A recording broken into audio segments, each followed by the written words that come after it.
So let's start with our one beautiful description with respect to the archisporial cells. Can you see archisporial cell is there on the screen? इसको याद कर लो। क्या करना है? याद करना है, कंपलसरी है। क्वेश्चंस बनते हैं, क्या क्वेश्चंस आते हैं मैंने आपको ऑलरेडी बताया है। क्या ये स्पर्मेटोजेनेसिस जैसा दिखता है? नहीं दिखता है? दिखता है ना? अगर मैं यहाँ पे लिखूं टाइप ए सेल, यहाँ पे मैं लिखूं टाइप बी सेल, सॉरी उल्टा लेबलिंग कर दिया, ये इधर आना चाहिए, ये इधर आना चाहिए, है ना? क्योंकि ये सब तो डिप्लॉयड होते हैं, एंडोथीशियम, मिडिल लेयर, टेपेटल, है ना? और जो पोलन मदर सेल्स है वो मियोसिस करके हैप्लॉइड बनाएगा।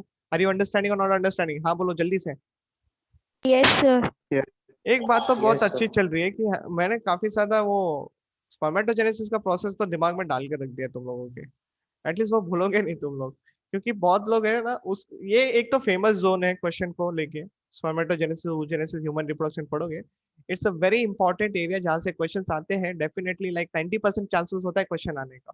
ओके, तो वो जो प्रोसीजर है यहाँ पे बहुत मदद करता है हमेशा बताने के लिए, खास करके मुझे। तो ये देखो, प्राइमरी स्पोरोजिनस सेल्स हो गए, प्राइमरी पैराइटल सेल्स हो गए, parietal cells secondary parietal cells बनाएंगे। वो सेकेंडरी पैराइटल सेल्स क्या है? टेपेटल, एंडोथीशियम एंड मिडल लेयर। अभी यहाँ पे एक सिनारियो तुम लोगों को क्या करना है कि ये सेकेंडरी पैराइटल सेल्स होते हैं, ये ध्यान में रखना है। बात समझ में आई? Okay, they are developed from the primary parietal cells, okay, and primary parietal cells are nothing but formed from the archisporial cells, okay। तो archisporial cells को माइटोटिक डिवीजन करके दो सेल्स बनाने पड़े, जिनमें से एक सेल ने रिस्पॉन्सिबिलिटी ले ली प्राइमरी स्पोरोजिनस सेल्स बनाने की, वही आगे जाके पोलन मदर सेल्स बनाएगा, जिसको हम लोग पीएमसीबी कहते हैं। क्या कहते हैं? पीएमसी या फिर एमएमसीबी कहते हैं, लेकिन एमएमसी हम लोग फीमेल के लिए भी यूज करते हैं। तो आपको इसका पूरा फुल फॉर्म याद रखना पड़ेगा अगर इन टर्म्स ऑफ मेल पूछा तो क्या बोलोगे? Microspore mother cell. समझ में आ रही है बातें? है ना? अभी यहाँ पे ये पोलन फॉर्म करेगा, इसलिए हम लोगों ने इसके लिए पीएमसी लिखा। समझ में आया? पोलन मदर सेल्स, और मियोसिस करेंगे और फॉर्म करेंगे 4 माइक्रोस्पोर्स। कितने? 4 microspore. Now you only tell me, haploid होते हैं या डिप्लॉयड होते हैं? अब गलती मत करना। हैप्लॉइड। बिल्कुल सही। ये स्लाइड समझ में आ गई? हाँ हाँ, ये स्लाइड समझ में आ गई? बढ़ो आगे। सर तो हमारा टॉपिक जो जैसे कि बात चल रही थी, ये लो आ गया बंदा आपके स्क्रीन पे, जिसका तुम्हें था इंतजार।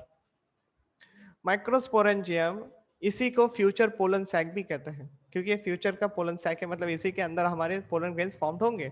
इज ए सिलेंड्रिकल सैक, क्योंकि वो लंबा होता है, जैसे कि मैंने पहले भी आपको इमेजिन करवा दिया डायग्राम के थ्रू भी। Okay, which appear circular in A transverse section. हो गया ना बता के?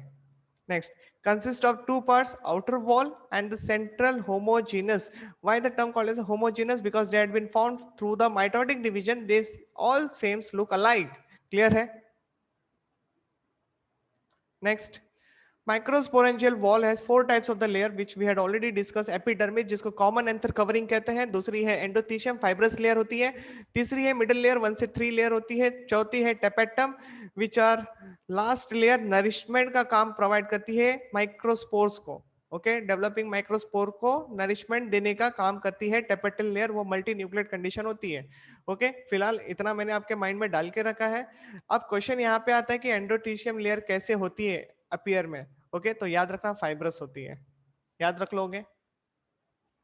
पूछा जाएगा मिडिल लेयर कितने लेयर की होती है, तो ज्यादा से ज्यादा 3 लेयर की होती है। ये क्या है सर? ये नीट के क्वेश्चन है, नो डाउट याद रखना कंपलसरी है। मैंने आपको ऑलरेडी कह के रखा है कि अलर्ट हो जाओ, आपका चैप्टर चालू हो चुका है। नीचे नोट है, नोट को इकट्ठा करो। नोट पसंद है ना सभी को, है ना? तो नोट इकट्ठा करो, शायद इसमें से एक लॉटरी लग जाए आप लोगों की। तो देखो क्या लिखा है, the outer 3 layer performs the function of protection in the young anther and mechanism of division in the ripe anther. समझ में आया? तो जब यंग एंथर को लेके क्वेश्चन होगा तो प्रोटेक्शन देने का काम रहेगा। मैच्योर एंथर का नाम आया तो, या फिर राइप वर्ड आया तो उसको एंथर को ब्रेक डाउन करके पोलन ग्रेन्स को रिलीज करने का काम आएगा। समझ में आया? Yes sir. वेरी गुड, वाह मधुमक्खी। नेक्स्ट, अभी जितने भी यहाँ पे हाइलाइटेड पॉइंट्स है जो खास करके आपको लेमन येलो कलर में दिख रहे हैं, they all are your NEET question, straightforward. Bonus है ना, देखो पूरी स्लाइड बोनस की पड़ी हुई है, चाहिए तो स्क्रीनशॉट ले सकते हो, ठीक है। Both endothecium and tapetum consist of the larger sales.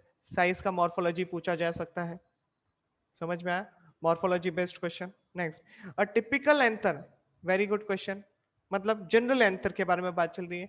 The endothecial cells develop fibrous thickening, और वो फाइब्रस थिकनिंग किस चीज की बनी हुई रहती है, तो कंटेंट है ए सेलुलोस, यानी ए को हम लोग यहाँ पे नॉर्मली यूज करते हैं alpha cellulose, okay, alpha cellulose on the inner and the radial walls and becomes dead, ये ध्यान रखना है, इंपॉर्टेंट है।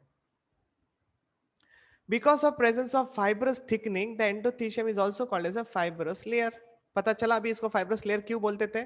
Okay, next. In the shallow groove, मतलब the depression area, okay, जो अंदर deep जाता है, उसकी बात चल रही है.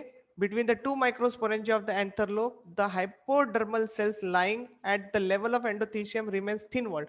Why it is remain as a thin-walled structure? कोई मुझे बता सकता है? बहुत sensible answer है, बहुत simple answer है. Why it is remain as a thin-walled?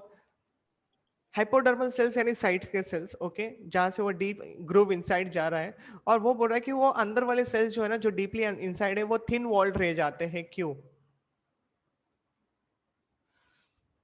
मैंने बताया था,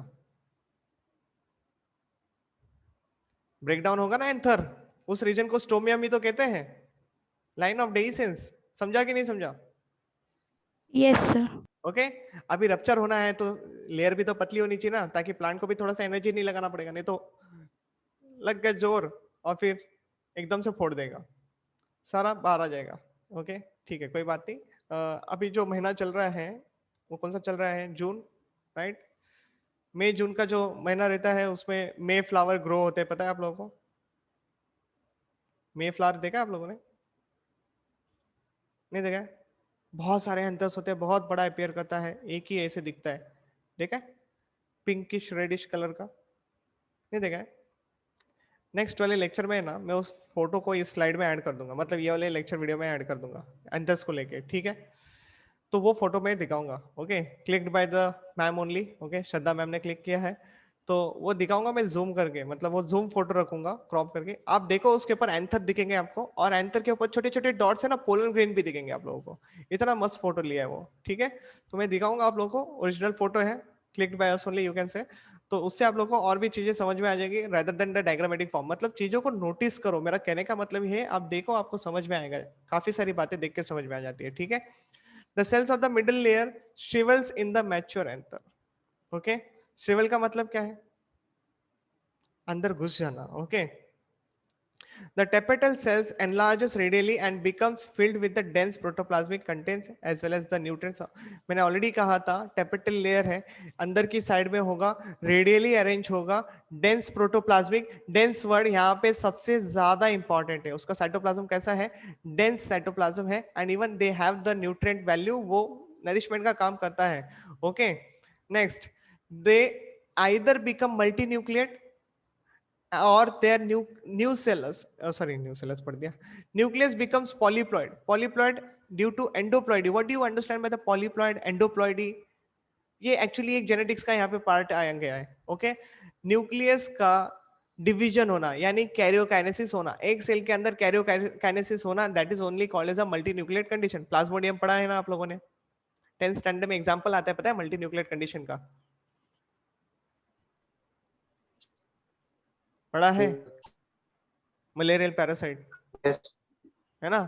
तो एंडोप्लॉइडी यानी अंदर ही होना, अंदर के साइड में ही डेवलपमेंट होना, मतलब न्यूक्लियस डिवाइड होना, कैरियोकाइनेसिस होना, और वो सबके सब सेम दिखते हैं क्योंकि कैरियोकाइनेसिस हुआ है ना, सब इक्वली डिवाइड रहेंगे, तो पॉलीप्लॉइड कंडीशन, मतलब समझा अभी? ठीक है, अभी देखो, एक वीट की वैरायटी होती है, वीट ट्राइटिकम करके होता है ना, ट्राइटिकम करके वीट की एक वैरायटी है, केमिकल ट्रीटमेंट देके हम उसके उसके अंदर पॉलीप्लॉइडी डेवलप कर सकते हैं, समझ में आया? हम लोग इवोल्यूशन में पढ़ेंगे इसको, कहाँ पढ़ेंगे? In the chapter called as evolution, मैं आपको दूंगा उसका एग्जांपल, कैसे कैसे हम लोगों ने वीट की वैरायटी डेवलप की है, उसके ऊपर आपको एक स्लाइड दिखाऊंगा, मतलब एग्जांपल है, केमिकल ट्रीटमेंट देना पड़ता है, there are some chemicals available जो क्रोमोसोम नंबर को डबल करने में मदद करते हैं, समझ में आ रहा है? और जिसकी वजह से पॉलीप्लॉइड हम लोग ऑब्टेन कर सकते हैं, क्यों किया? ताकि एक अच्छी वैरायटी हमको मिल सके, है ना, अच्छा खासा फ्रूटिंग कर सके, काफी ज्यादा अमाउंट में सीड बना सके, सीड की साइज बड़ी हो और न्यूट्रिएंट वैल्यू भी उसमें होनी चाहिए, इसलिए तो बनाते हैं। ठीक है, तो tapetal layer is nourishment layer, nutritive layer बोल सकते हो, और मल्टीन्यूक्लिएट कंडीशन दिखाती है, डेंस साइटोप्लाज्म या फिर डेंस प्रोटोप्लाज्मिक कंटेंट होता है, पॉलीप्लॉइड कंडीशन, एंडोप्लॉइड ही होता है। ये सारे टर्म्स आपको याद रखते हैं, मैंने ऑलरेडी कहा था ये बोनस वाली स्लाइड है, इसको क्लिक कर लो या फिर इसका स्क्रीनशॉट लेके रखो, या तो फिर जब रिवीजन करने के लिए यूट्यूब वीडियो पे चले जाना, ठीक है, जब भी पढ़ने का मन करे तभी।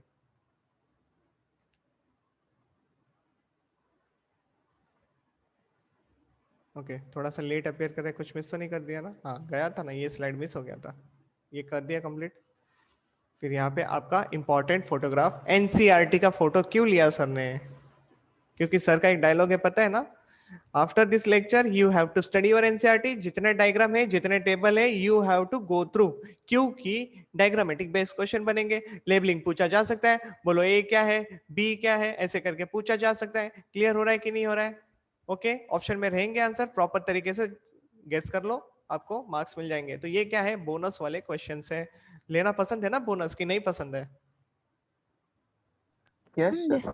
और बोनस किसको दिया जाता है? जो काफी मेहनती होता है ना, अच्छा काम करता है, उसी को अच्छा बोनस मिलता है। ठीक है, तो आपका काम क्या है एज ए स्टूडेंट, आपको एनसीईआरटी रीड करनी है कंप्लीटली, कम से कम 4 बार एक साल में, मतलब 2 साल में 8 बार, तो मैक्सिमम 12 करोगे, एक्सीलेंट। लेकिन 12 करना मेरे वजह से नहीं करना, समझ के करना, that is what the excellent word mean over here. नहीं तो बोलेगे सोमनाथ सर ने बोला था इसलिए हम लोगों ने 12 बार पढ़ तो ली, समझना is a different thing. Okay next, epidermis, endothecium दिख रहा है आपको, देखो न्यूक्लियस आप लोगों को इसी में दिखाया गया है, टेपिटल सेल्स में दिख रहा है, टेपिटम वाले में ही दिखाया है। और जो अंदर के जो स्पोरोजेनस सेल्स है उसमें दिखाया है microspore mother cells. Microspore mother cells these are haploid और diploid in nature, answer my question. Diploid.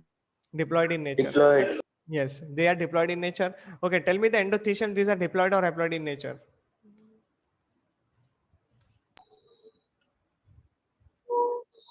अटक गई गाड़ी?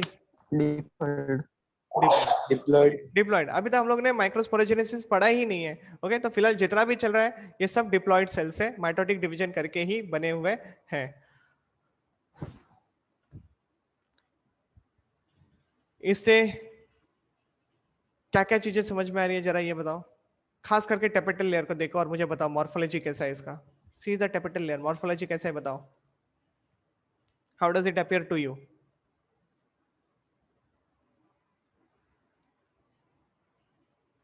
अगर मैं बोलूं टेपिटल सेल का मॉर्फोलॉजी एक्सप्लेन करो, कैसे बताओगे?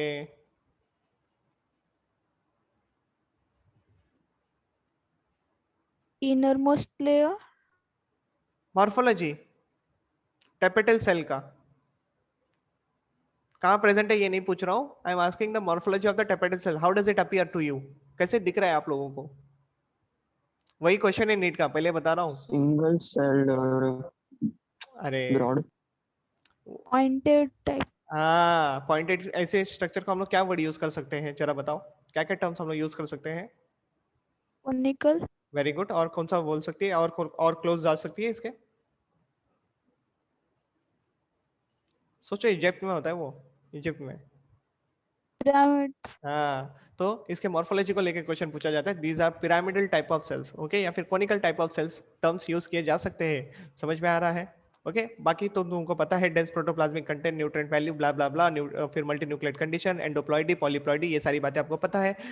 फिर न्यूट्रिएंट देता है डेवलपिंग माइक्रोस्पोर मदर सेल्स को, ठीक है ना, यहाँ तक कोई डाउट? और जो अंदर दिख रहे हैं ये जो राउंड वाले सेल्स दिख रहे हैं ये तो तुम्हारे एमएमसी है ना, एमएमसी है, सही बात है, microspore mother cell. How does it appear to you, नीचे लिख के दिया है, वो भी मैं पूछ नहीं सकता क्योंकि नीचे आंसर मिल चुका है आप लोगों को, पोलैंड टेट्राड बोला है। तो 3 ही दिख रहे हैं सर, चौथा किधर है? दिख रहे तो ऐसे है सर, है ना, 1 2 3, तो चौथा कहाँ है? पिछू, इसके पिछू, समझ में आ रहा है कि नहीं आ रहा है? इसके बैक Yes, साइड में sir. है। ओके तो बैक साइड में एक सेल छुपा हुआ है, तो दिखता तो नहीं है, तो लेकिन ड्राइंग बनाओगे तो ऐसे ही बनाना पड़ेगा ना, 2D drawing not 3D, 3D होता तो मुझे यहाँ पे GIF डालना पड़ता। ओके चलो सी द नेक्स्ट स्लाइड, क्या बोलता है ये? Tapetum is of 2 types, NCERT में है, तो क्या करना है, इंपॉर्टेंट बोनस वाली स्लाइड है, पूरा इमेज आ जाएगा ना तब इसका स्क्रीनशॉट ले लेना, ठीक है। देखो दो तरीके के हैं, एक है अमीबॉइड और दूसरा है सेक्रेटरी। अमीबॉइड को दूसरा वर्ड यूज किया गया है इनवासिव या फिर पेरीप्लाज्मोडियम, और सेक्रेटरी के लिए यूज किया गया है ग्लैंड्यूलर एंड पैराइटल। देख लो फोटोग्राफ आपके स्क्रीन पे है। अमीबॉइड देखो, कुछ समझ में आ रहा है, कुछ समझ में आ रहा है, ये है आपकी टेपेटल वाली लेयर, देखो मल्टीन्यूक्लेट है ना, देखो समझ में आ रहा है, मल्टीन्यूक्लेट है, समझ में आ रहा है ना, हाँ बोलो हाँ। Yes, Okay? sir. इसको थोड़ा Yes, सा sir. इसको ऐसे स्प्रेड कर लो, दिख रहा है ये अंदर के साइड में पूरा स्प्रेड हो गया, दिख रहा है this over here Yes, sir. Pseudopodia like दिख रहा है ना, this is what your amoeboid type, मतलब पूरा है ना वो अंदर के साइड में पूरा घुस चुका है और सारी चीजों को अपने अंदर समेट लिया है। ओके, और सेक्रेटरी जो होते हैं उनका फंक्शन यहाँ पे लिखा गया है। सी पहले हम लोग अमीबॉइड को देख लेते हैं, दोनों स्ट्रक्चर में फर्क है ना, अमीबॉइड अंदर तक घुस जाता है वेयर सेक्रेटरी अंदर तक नहीं जाता है। ओके, वो पेरीफेरी तक ही सीमित है। See the tapetal cell fuse to form a plasmodium, plasmodium malaria parasite ऐसे ही ग्रो करते हैं, ठीक है, और पेरीप्लाज्मोडियम because it is passes in between the sporogenous cells to nourish them, है ना, नरिश करने का काम कर रहा है। तो कैसे घुस गया उसके अंदर और सारी चीजें डिफ्यूज फॉर्म में दे देगा, लो बेटा खाओ, ठीक है, डेवलप हो जाओ, ठीक है, हाँ बोलो समझ में आ गया है तो comfortable. Yes, sir. Diagram is very helpful to you. Okay, तो दोनों के दोनों इंपॉर्टेंट है, नीट का क्वेश्चंस बनते हैं यहाँ से, ध्यान रखना। स्पोरोजेनस के बारे में बात करते हैं, it cells passes out substance over the sporogenous, मतलब क्या कर रहा है, ये मैंने डबल टाइप कर दिया है, स्पोरोजेनस जीनस कर दिया है। ओके, स्पोरोजेनस सेल्स आना चाहिए, ये कट हो जाएगा बाद में एडिट करूंगा, ठीक है। Cells for their growth and differentiation, समझा कि नहीं समझा, ये लोग अपना खाना ऐसे रिलीज कर देते हैं और वो लोग को लेना पड़ता है। और ये भाई साहब अमीबॉइड है ना, काफी वो मम्मी जैसे भावनाएं दिखा रहे हैं, मतलब बेटे को बहुत प्यार करते हैं, राइट, और फादर जो है वो स्ट्रिक्ट रहते हैं लेकिन फिर भी अपना फर्ज निभाते हैं। तो सिमिलरली उसी तरीके से इमोशनल कर दिया ना लेक्चर, हाँ हाँ बोल रहे हो कि नहीं बोल रहे हो, थोड़ा सा टच दे दिया और क्या। Okay, ultimately both types of the tapetum finally has to degenerate. Okay, समझ में आया, ultimately both types of the tapetum is going to be degenerate, ये इंपॉर्टेंट है, अगेन काम होने के बाद उनका कोई फंक्शन नहीं बचा है, they has to degenerate. Clear है दिस स्लाइड के साथ, shall I proceed? Yes, sir. Okay, सारी बातें बता चुका हूँ, देख लो कुछ बचा है तो वो, हाँ बट ऑब्वियसली बातें हैं, कुछ कुछ चीजें बची हुई है, देखो जैसे कि nourishment of the developing microspore mother cell and pollen grain, ये तुमको पता चल गया है। Next, it introduce lipid rich ubisch granule, ये ध्यान रखना क्या पूछा है वर्ड, यूबिश वर्ड आया है और उसका कंटेंट क्या है, तो लिपिड है। ओके, लिपिड उसके अंदर बहुत ज्यादा अमाउंट में प्रेजेंट है। कंटेनिंग स्पोरोपोलिनिन फॉर एग्जाइम, बताता हूँ क्या है। ये पता है ना, पोलन ग्रेन ऐसे बनाते हैं हम लोग, बाहर की पॉइंटेड बनाते हैं, पता है कि नहीं पता है, बाहर से पॉइंटेड बनाते हैं, है ना। ओके, और ऐसे इधर से भी है। ओके, और देयर आर सम ऐसे round round figures are also there. अब ये जो राउंड फिगर्स है ना, इसको हम बोलते हैं जर्म पोर, क्या कहते हैं हम लोग इसको, जर्म पोर कहते हैं। और ये जो बाहर की hard irregular type of covering है जो स्पाइनी वगैरह होती है, इसको हम एक्साइन कहते हैं। ओके, और अंदर की जो ये लेयर है इसको हम इंटाइन कहते हैं। इसमें कोई डाउट किसी को पूछ लो, No. है ना। No. हाँ, अभी इंटाइन जो है ये ऐसे मान लो कि प्लाज्मा मेम्ब्रेन टाइप है, इंटाइन कैसी है, प्लाज्मा मेम्ब्रेन टाइप है। और ये जो जर्म पोर है ये बताते हैं कि एक्साइन इज नॉट 100% प्रेजेंट, कुछ कुछ ऐसे स्पेसेस है जहां पे एक्साइन मिसिंग होती है और वो इंटाइन को एक्सपोज कर देता है। अभी समझा कि नहीं समझा? ओके, वो नहीं क्या सर में चोट लगने से डॉक्टर उतने एरिया के बाल निकाल देता है कि नहीं, तो अब क्या एक्सपोज है, टालियो एक्सपोज है। हंस रहे हो कि नहीं, समझ में आ रहा है? Okay, so that area is now expose, तो ऐसे ही इंटाइन एक्सपोज होता है, ठीक है, ये जस्ट एग्जांपल था आपको समझाने के लिए। ओके, बाकी इसका कोई रिलेशन नहीं है यहाँ पे। तो वो एक्साइन जो है वो एक्सपोज हो जाता है, और जो एक्साइन पार्ट है ना, एक्साइन के ऊपर सब्सटेंस प्रेजेंट होता है स्पोरोपोलिनिन। कौन सा सब्सटेंस प्रेजेंट होता है, स्पोरोपोलिनिन। ये बहुत स्ट्रॉन्ग सब्सटेंस है, इसको कोई भी ब्रेक डाउन नहीं कर सकता। ओके, आज के लेक्चर के बाद खास करके इस टॉपिक को लेके एनसीईआरटी जरूर रीड करना, प्रॉमिस करो सब लोग रीड करोगे। ओके, लेक्चर के बाद तुरंत ही खोल के देख लेना, ज्यादा टाइम नहीं लगेगा, with in a minute you will get your answer. Okay, sporopollenin को लेके और भी चीजें मेंशन की है। दूसरी बात, pollen kit formation. Pollen kit is nothing but ubisch bodies. Okay, ये जो यूबिज बॉडी मेंशन के इसका मतलब होता है ubisch body, this are yellow in colour. What colour? Yellow colour. अच्छा, नॉर्मली आप लोगों ने फ्लावर को टच किया रहेगा, खास करके एंथर रिच फ्लावर, जैसे कि हिबिस्कस ले लो, उसके पोलन के ऊपर आपका हाथ लगे रहेगा तो हाथ में येलो येलो सब्सटेंस लगता है कि नहीं लगता है? Yes, sir. Okay, those are called as a Ubisch bodies. समझ में आ रहा है? ओके, उसी को पोलन किट वर्ड यूज किया जाता है। देखो क्या लिखा है यहाँ पे, these are oily sticky covering of the lipids and carotenoids. Actually ये क्या है? येलो कलर सब्सटेंस किसकी वजह से आया? कैरोटिनॉइड्स की वजह से आया। दीज आर वार्म कलर्स, पता है ना, orange, red, yellow comes in carotenoids. कहाँ पे पढ़ने मिलेगा? मैं बताता हूँ चैप्टर कहाँ पढ़ने मिलेगा। Go in the cell the unit of life chapter, जहाँ पे आप लोगों को क्लोरोफिल के बारे में बताया गया है, पिगमेंट सिस्टम के बारे में बताया गया है। ओके, वहां पे देखो मिलेंगे कैरोटिनॉइड्स, फाइकोबिलिन, ज़ैंथोफिल्स, ये सारी बातें हम लोगों ने वहां पे डिस्कस की है। Okay, and types of carotenoids भी मेंशन किया है, जहाँ पे आप लोगों ने ये सेपरेट सेपरेट कलर्स के बारे में पढ़ा है। सो येलो कलर क्यों मिला अभी तुमको पता चल गया। ओके, और दूसरी बात, lipid they are also appears like a fatty substance, fats को भी येलो कलर होता है। क्लियर है? So Ubisch body is nothing but these are oily sticky covering of the lipids and carotenoids. अभी यहाँ पे क्या लिखा है? In case of the entomophilous pollen grains, special proteins for the pollen grains to recognize compatibility and the hormone IAA, indole acetic acid। बताता हूँ क्या चल रहा है यहाँ पे स्क्रीन पे अभी। कैरोटिनॉइड्स तक तो तुम लोगों को कोई दिक्कत नहीं है। एंटोमोफिलस फ्लावर के बारे में बता रहा है। What do you mean by entomophilous? This is a kind of pollination जो कि इंसेक्ट के थ्रू होते हैं। समझ में आ रहा है? इंसेक्ट के थ्रू पॉलिनेशन होना, उसको ये टर्म यूज करते हैं, एंटोमोफिलस पोलन ग्रेन्स। ठीक है, मतलब पॉलिनेशन थ्रू इंसेक्ट्स। अब इनके पास एक स्पेशल तरीके के प्रोटीन्स होते हैं, और दूसरी बात, ये जो प्रोटीन्स है ना, ये आइडेंटिफिकेशन के लिए होते हैं। मान लो ये खुद का पोलन खुद के ही फ्लावर के स्टिग्मा पे गिर गया, तो उनमें एक समझ होती है। समझ यानी क्या? खुद के पोलन ग्रेन को आइडेंटिफाई कर सकते हैं। क्लियर हो रहा है कि नहीं? समझ में आ रहा है कि नहीं आ रहा है? उसको लेके अलग से डिस्कस करेंगे। It is also one of the important topic. इसके ऊपर आपके मॉड्यूल्स में क्वेश्चन है, आप लोग डील करोगे तब समझेगा। ओके, मैं बताऊंगा आपको कहाँ पे कैसे क्वेश्चन आएंगे।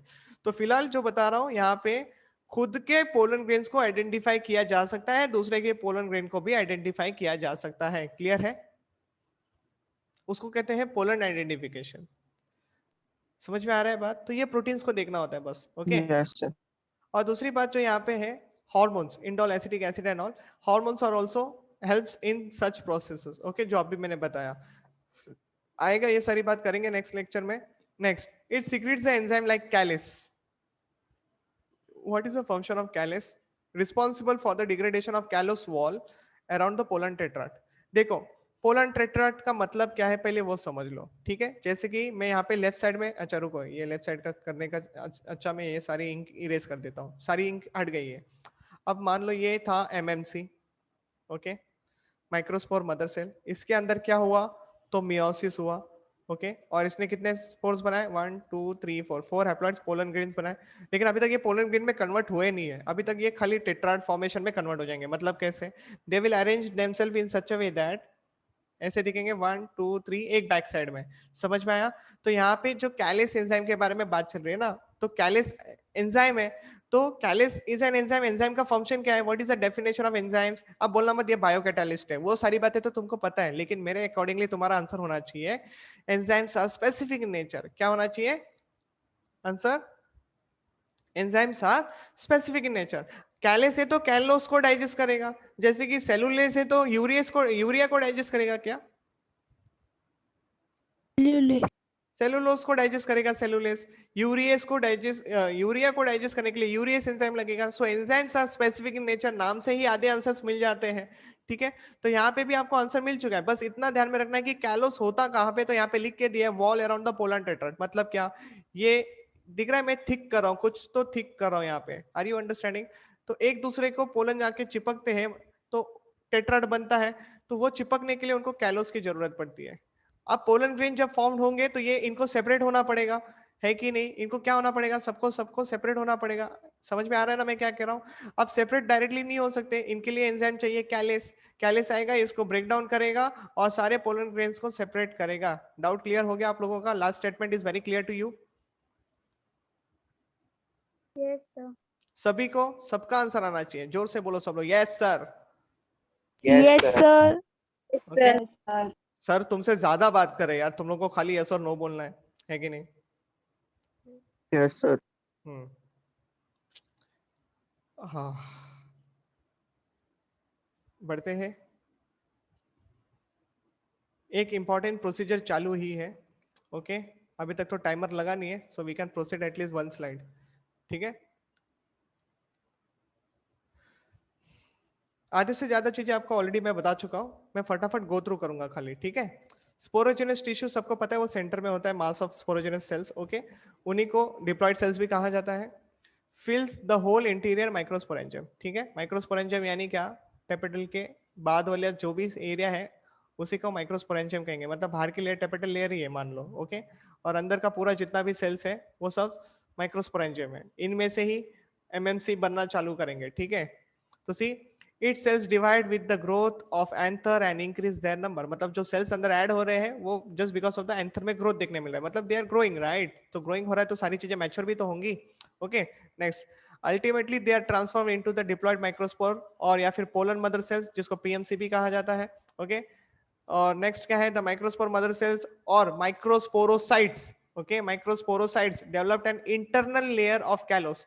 मतलब क्या? अंदर से एक कैलोस लेयर बना लेते हैं। Callus layer is nothing but B1, या फिर इसको कहा जाता है B13 ग्लूकैन।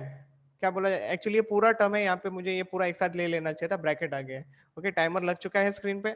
Okay, so what is callose? Is nothing but is a substance like B1 यानी क्या? β13 glucan. Okay, means a kind of carbohydrate. Okay, which breaks the plasmodesmatal connection amongst them. What do you understand by plasmodesmatal connection? एक cell दूसरे cell के cytoplasm के साथ जुड़ा हुआ है, मतलब एक सेल का साइटोप्लाज्म दूसरे सेल के साइटोप्लाज्म के साथ कनेक्शन बनाता है। Okay, that is what called as a plasmodesmata. Clear है? जब कैलोस अंदर से फॉर्मेशन करना चालू करता है तो बट ऑब्वियसली वो कनेक्शन को तोड़ देगा। समझ में आ रहा है कि नहीं आ रहा है? हाँ या ना? I am waiting. हेलो,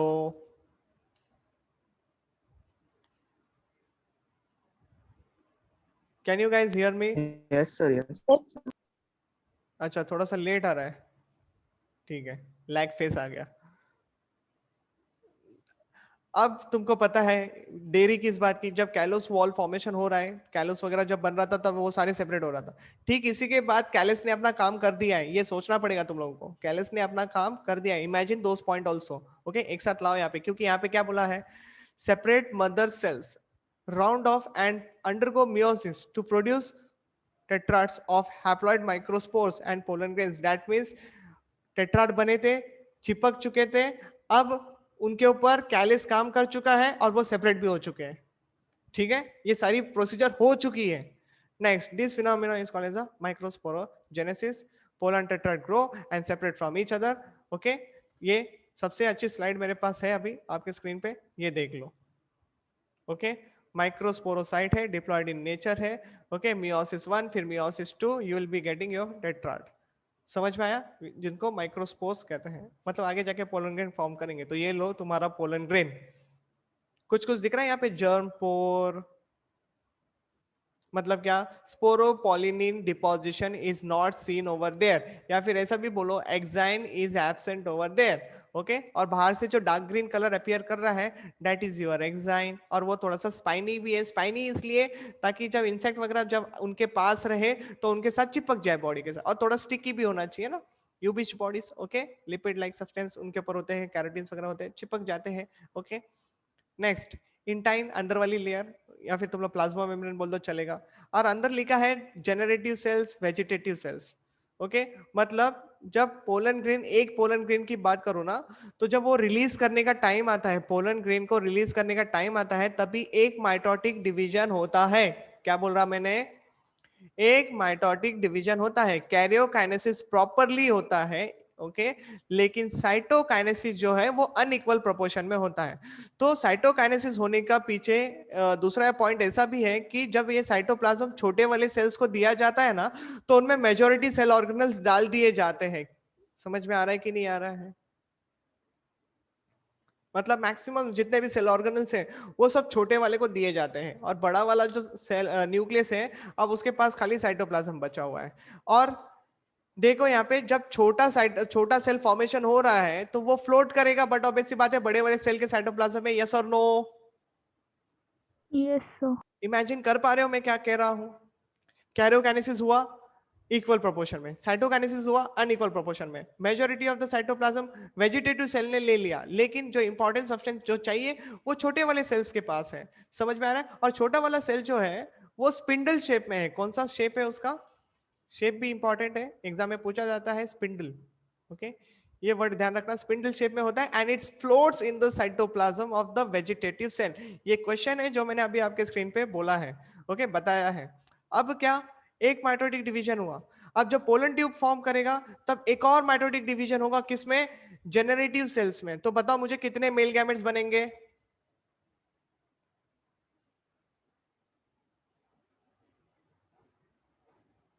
अरे कितने मेल गैमेट बनेंगे? 4. नहीं, मैंने वर्ड यूज किया, एक माइटोटिक डिवीजन और होगा इन जेनरेटिव सेल्स।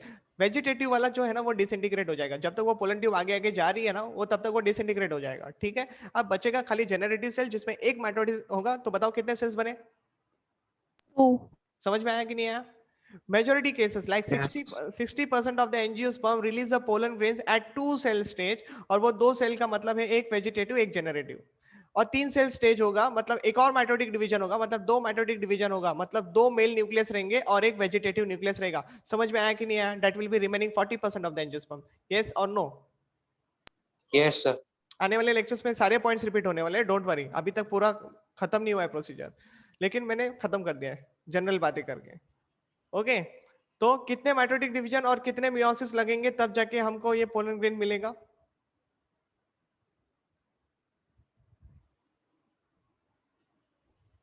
Sir, what? कितने मियोसिस करने पड़ेंगे और कितने माइटोटिक डिवीजन लगेंगे मेल गैमेटोफाइट बनाने के लिए, मतलब मेल गैमेट बनाने के लिए? 2 mitotic, 1 meiotic. वेरी गुड, एक मियोसिस और 2 माइटोटिक। क्लियर है सबको? 2 माइटोटिक डिवीजन में से एक माइटोटिक डिवीजन तो ऑलरेडी हो चुका है, ओके, आपके स्क्रीन पे है, और दूसरा वाला पोलन ट्यूब फॉर्मेशन के समय में होगा। अगर 40% के रिस्पेक्ट में क्वेश्चन गया तो दोनों माइटोटिक डिवीजन पोलन ग्रेन के अंदर ही हो जाएंगे, अगर 40% के रिस्पेक्ट में क्वेश्चन पूछा है तो। अगर 60% के रिस्पेक्ट में पूछा है तो generally pollen grain release at 2 cell stage itself. Doubt is very clear? Say loudly yes all of you. Yes, sir. Yes, sir. Very good, 3 minute बचा है, देखते हैं कितना कवर कर सकते हैं। देखो, टेट्राहेड्रल जो कंडीशन आप लोग तब से पढ़ रहे हो ना, ये सबसे कॉमन टाइप ऑफ माना गया है, और टेट्राहेड्रल के लिए दूसरा नाम है आइसोबाइलेटरल। ओके, टेट्राहेड्रल या फिर आइसोबाइलेटरल फॉर्म, उसको याद रखोगे। नॉर्मली वैसे और भी होते हैं, जैसे कि देखो डिकसेट है, लीनियर है, और टी शेप के फॉर्म में भी टेट्राड देखने मिलते हैं, लेकिन दो most common is a tetrahedral, मतलब टोटल 4 टाइप्स के हमको अरेंजमेंट देखने मिल सकते हैं टेट्राड के, ठीक है। तो वो 4 ये आपके स्क्रीन पे है, नीट का क्वेश्चन है, देख लो अच्छी तरीके से, सी वेरी क्लियरली। ये है टेट्राहेड्रल जो आप तब से पढ़ रहे हो। अगर आइसोबाइलेटरल की बात करें वो भी 4 ही है, लेकिन फर्क ये है यहाँ पे जो पीछे वाला है ना वो पीछे रहता है, दिखता नहीं है, लेकिन यहाँ पे चारों देख सकता हूं मैं, इस तरीके से अरेंज है कि नहीं? आइसोबाइलेटरल में चारों भी विजिबल है, लेकिन टेट्राहेड्रल में 3 विजिबल होते हैं, एक पीछे होता है। डिक्कस सेट में 3 विजिबल है, लेकिन देखो कैसा है, एक काफी बड़ा दिखता है, ऐसा ही दूसरा पीछे रहेगा। समझ में आ रहा है? This is what the decussate means. और टी शेप, टी शेप देखो, ऊपर 2 नीचे एक के नीचे एक 2, ओके, और ये लीनियर है, इसमें कोई शक नहीं है, तुम लोग समझ करेंगे, एक के नीचे एक के नीचे का अरेंजमेंट हो चुका है, याद रखना कंपलसरी है। आइसोबाइलेटरल या फिर tetrahedral is a very common. Okay, फिर से देखो, आइसोबाइलेटरल एंड डिकासेट को कंपेयर करो, सी या सॉरी टेट्राहेड्रल या फिर डिकासेट को कंपेयर करो, व्हाट इज द डिफरेंस? देखो यहाँ पे 3 दिख रहे हैं, यहाँ पे भी 3 दिख रहे हैं, लेकिन फर्क देखो यहाँ पे सब इक्वली दिख रहे हैं, जो 3 दिख रहे हैं वो इक्वल प्रोपोर्शन में दिख रहे हैं, लेकिन जो डिका सेट है उसमें 2 छोटे दिख रहे हैं और 1 बड़ा दिख रहा है, मतलब 2 बड़े होंगे 2 छोटे होंगे। समझ में आ रहा है? क्लियर है क्या? See the morphology Yes, now sir. We are seen. Okay, क्यों मैं ये बता रहा हूँ पता है? डायग्रामेटिक फॉर्म ऑफ क्वेश्चन, देरी किस बात की? समझ में आ रहा है कि नहीं आ रहा है? भले ये डायग्राम एनसीईआरटी में नहीं हो, लेकिन आपको कंपलसरी करना है। Okay, general type of description you can say.